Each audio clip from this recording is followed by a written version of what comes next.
Today I will be performing a head-to-toe assessment on Rachel. She'll be my patient, and prior to this I've already asked her about her medical history, her surgical history, her allergies to medications, and any questions or concerns that she has before we started the assessment.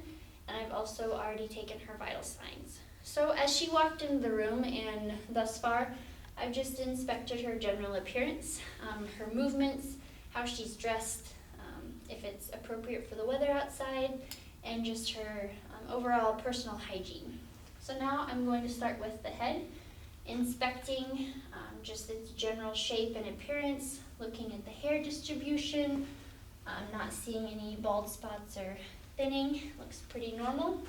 Next I'm going to palpate the cranium for any lumps, bumps, or tenderness. Okay, next moving on to the face in general, looking at the structures, everything looks symmetrical. I'm going to test cranial nerve number 7, just by having her do a few things with her face. Wrinkle your forehead, puff your cheeks, smile, perfect. Next I'm going to palpate her lymph nodes, starting preauricular, postauricular, submandibular, submental. Moving on to cervical, posterior cervical, and turn your head this way for me. And feeling for deep cervical, although oftentimes you can't feel them. And then subclavicular. Okay. Next, I will examine her eyes. First, I'm going to start with inspection, just looking at the eyebrows and the eyelashes, looking for any crusting or missing lashes. Next, I'm going to pull down her lower lids just a little bit to look at her conjunctiva. It should be pinkish. Looking at her eyeball, there shouldn't be any bloodshot vessels. Looking at the sclera, it should be nice and white, no yellowing. Looking at the pupil and the iris, looking for any foreign bodies that may be there. Not seeing any right now. Next, moving on to the fundoscopic exam.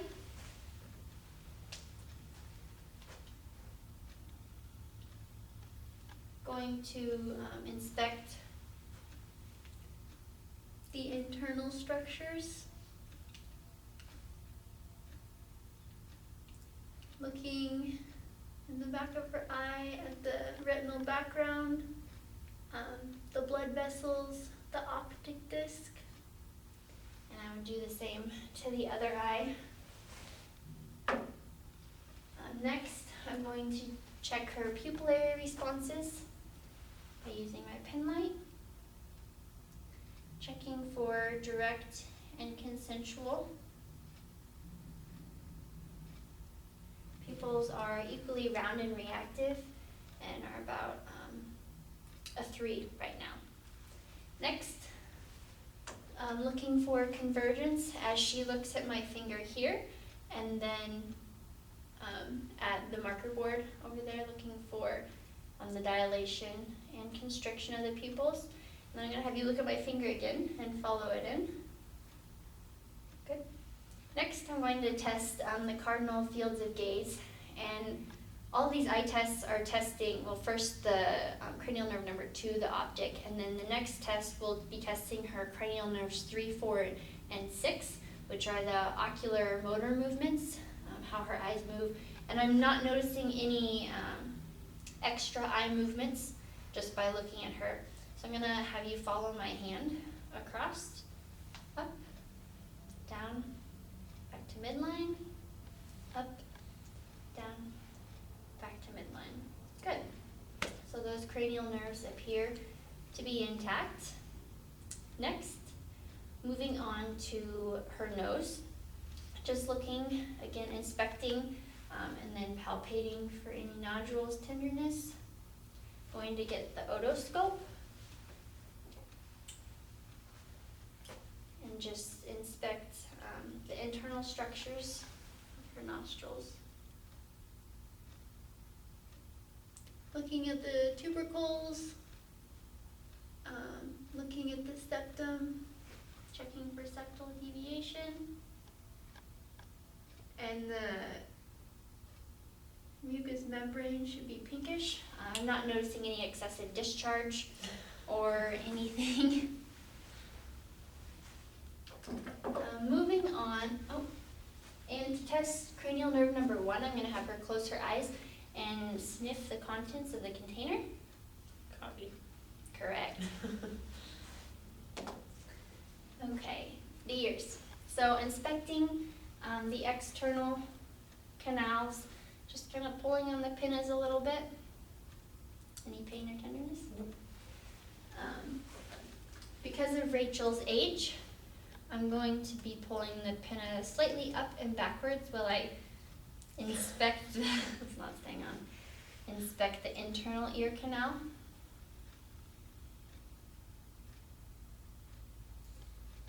Looking at the mucus, or the tympanic membrane, it should be a dull pearly gray. I'm not noticing any bulging or excessive redness or drainage from her ears, and of course I would do the other one as well. Next, I'm going to perform the whisper test. I'm going to occlude this ear and whisper a 2-syllable word. Apple. Blanket. Very good.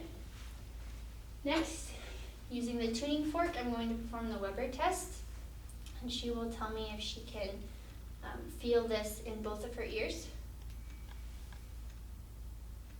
Yep. Okay.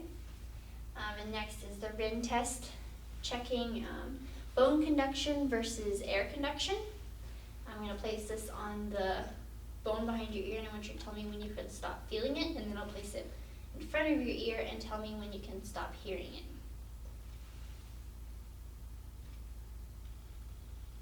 Yeah.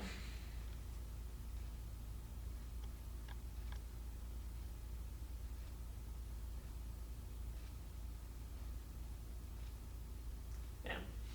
As expected, air conduction should be greater than bone conduction. So moving on to the mouth and the throat, I'm going to just inspect the inside of her mouth. Be open, looking at the buccal mucosa, the teeth, the gums, the tongue. Using the tongue depressor to look at her uvula and her tonsils and the back of her throat, the hard and soft palates in her mouth. The mucosa should be a pinkish red color. Next, I'm going to put a glove on. Just feel the buccal membranes. Nice and smooth. No nodules or anything. Next, I'm going to have her stick her tongue out and wiggle it side to side. And that is testing cranial nerve number 12. I also am going to test cranial nerves 9 and 10. I would do that by checking her gag reflex, which I'm not going to elicit.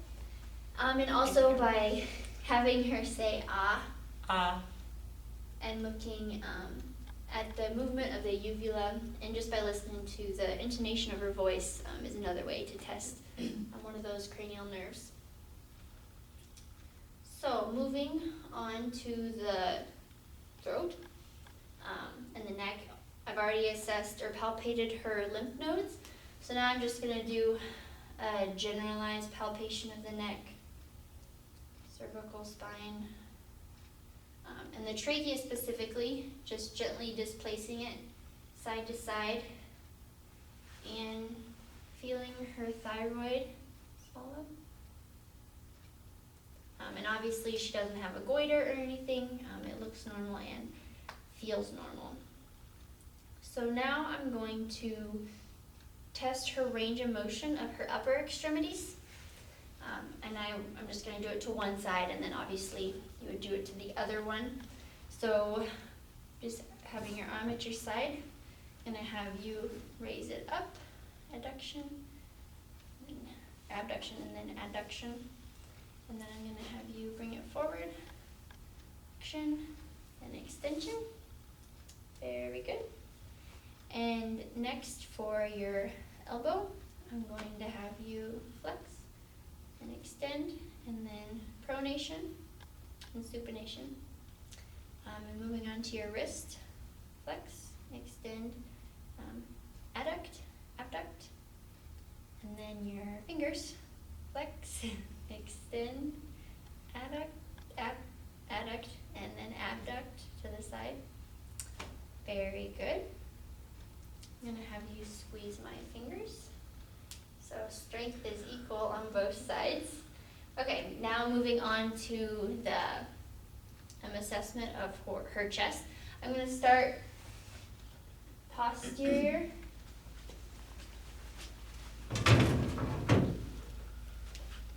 So first, if this were a real assessment, she would not have her clothes on, and I would be looking at her bare skin, inspecting for any moles or freckles that may be abnormally shaped or sized. And then I would just kind of palpate down her back, feeling for any tender spots or soreness or lumps or bumps, feeling specifically down her spine and the vertebrae. And then placing my hands on either side on her ribs, about the 10th rib, and having her take a big deep breath, inhale and exhale. And her chest expansion should be equal on both sides, which it is. Next, I would percuss her lung fields in the back, trying to keep my fingers in the intercostal spaces so I'm not percussing bone. And I would do this bilaterally on either side.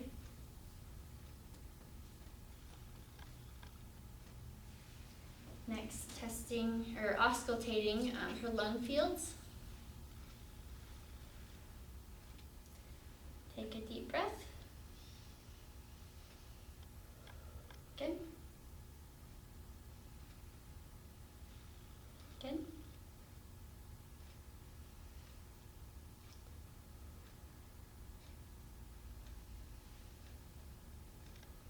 Good. Again. And then laterally.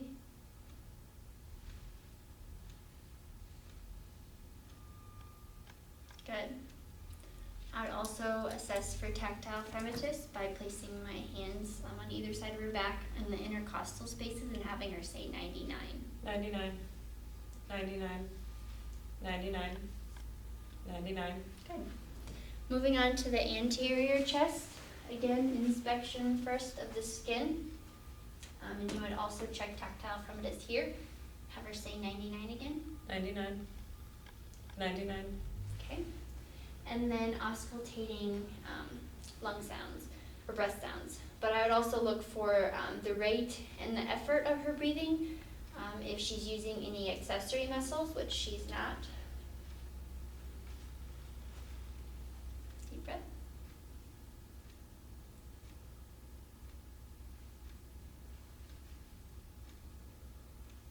Okay. Next, I'm moving on to her heart. And I would first just inspect for any lifts or heaves, and then if she weren't wearing any clothes, I could feel better for those thrills or heaves in the intercostal spaces. But next I'm going to auscultate the heart sounds, starting the second intercostal space, the aortic valve, pulmonary valve,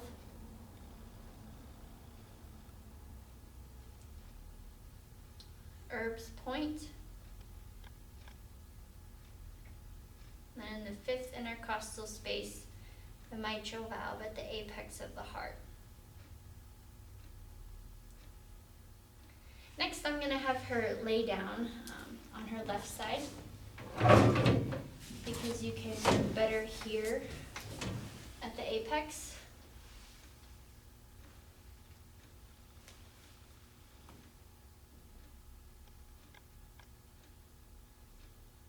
Very good. Okay, lay on your back.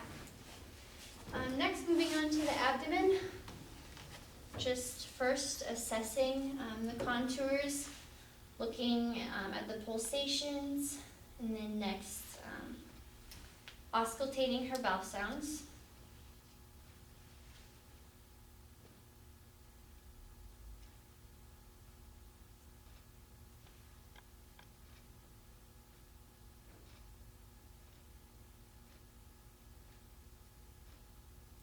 Vowel sounds are present in all four quadrants. Next, I would auscultate the aortic artery and the renal arteries bilaterally, as well as the iliac arteries.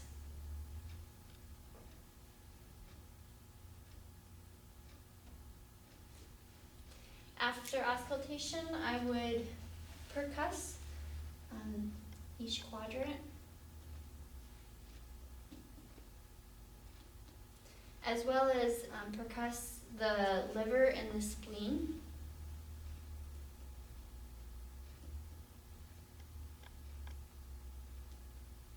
Listening for a dull sound.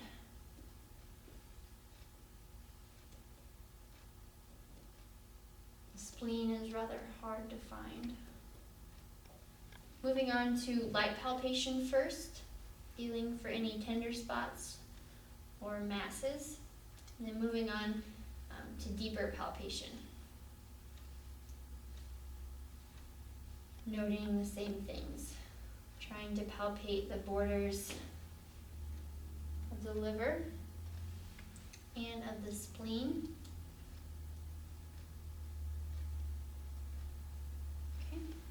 Next, moving on to the femoral arteries, feeling those, and also palpating her inguinal area for her inguinal lymph nodes. Very good.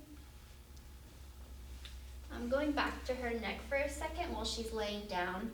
I'm going to look for any jugular vein distension, and optimally your patient should be at a 30-degree angle while assessing for this.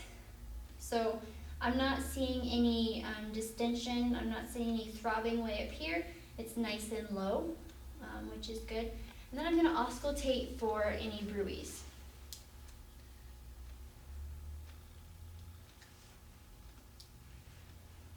Deep breath and hold it.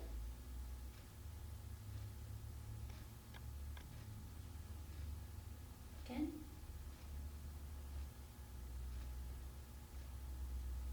Okay.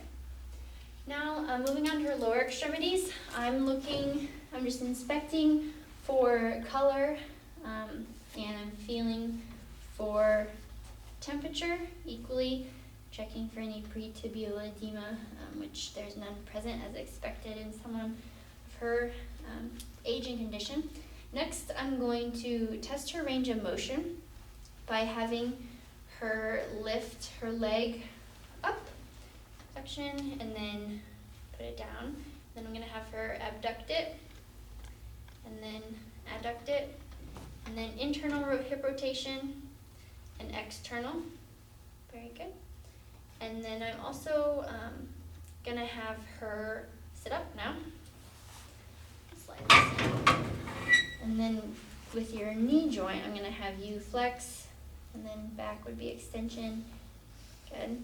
And adduct and abduct. Good. And then to test the ankle joint, it's helpful just to have them rotated all the way around, which checks all of those out. And now moving to her shoulders, I'm going to test cranial nerve number 11, spinal accessory, which I forgot to do. So I'm going to have her shrug her shoulders against resistance and then just rotate her neck back and forth and then down and up. And I should also mention while I'm up here, checking her hearing was cranial nerve number 8. Okay, next I'm going to assess her musculoskeletal, so her gait and such. I'll have her hop off the table and walk towards me and then away from me. Okay, now I'd like you to walk on your heels towards me and on your tippy toes away from me. Very good. And this whole time just assessing how she's moving for any stiffness, if she's favoring one side or the other. Now I'm going to have her bend forward and just assessing her spine and scapulas for any scoliosis or abnormalities, and it's nice and straight. Palpating her iliac crest. You can stand up. And then I'm going to have her lean to the left and then to the right and then slightly backward. Good. Okay. Now I'm going to have her, I'm going to do the Romberg test just to test her balance. I'm going to have her close her eyes with her arms down at her side, and she should be able to maintain this for roughly 20 seconds. This is just her proprioception of her body and her balance. Very good. Okay, you can have a seat again. Next, moving on to the neurologic exam, starting with sensation bilaterally, upper and lower. So I'm going to have her tell me if it's a sharper sensation or a softer, and I'm using a cotton ball and the end of this hammer. So I'm going to have you close your eyes and tell me which it is. Sharp. Soft. Soft. Sharp. Soft. Sharp. Soft. Sharp. Good. Next, testing for graphesthesia. I'm going to place an object in her hand and have her close her eyes. And I want you to feel it and tell me what it is. Safety pin, maybe. Try again. Paperclip. Yes, it's a paper clip. Next, I'm going to check her deep tendon reflexes, starting the radial. And you should notice a movement of her fingers, and then brachial, and then her bicep. Just kind of relax your arm, let me hang on to it. This one's hard to elicit because it's so hard to relax in this position. Good. Then moving on to her patellar reflex. Okay. And her Achilles. Eliciting the Babinski reflex. Very good. And now, so two things that I'm not going to assess today, I'm just going to talk through, would be the breast examination and the genital examination. So for a female, I would have her disrobe and I would inspect for symmetry and dimpling on each side, and then do a breast exam, feeling for any tenderness or masses, and then also educating the patient on self-breast exams, which should be done monthly.